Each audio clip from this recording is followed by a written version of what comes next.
Sawantwadi railway स्थानक परिसर सुशोभीकरण कामाचं लोकार्पण सोहळा माजी केंद्रीय मंत्री खासदार नारायण राणे यांच्या हस्ते नामफलकाचं अनावरण करून करण्यात आलं। तसंच खासदार नारायण राणे आणि सार्वजनिक बांधकाम मंत्री तथा पालकमंत्री रवींद्र चव्हाण यांच्या हस्ते दीप प्रज्वलन करण्यात आलं। उद्घाटन कार्यक्रमापूर्वी कोकण रेल्वेचे जनक माजी केंद्रीय रेल्वे मंत्री कैलासवासी मधु दंडवते यांच्या तैलचित्राला अभिवादन करण्यात आलं।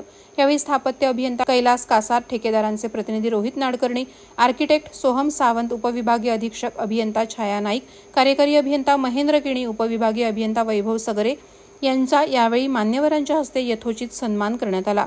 तसंच यावेळी महाराष्ट्र शासनाच्या कौशल्य रोजगार उद्योजकता आणि नाविन्यता विभाग अंतर्गत मुख्यमंत्री युवा कार्य प्रशिक्षण योजनेच्या प्रशिक्षणार्थींना माजी केंद्रीय मंत्री खासदार नारायण राणे यांच्या हस्ते नियुक्तीपत्र वाटप करण्यात आलं।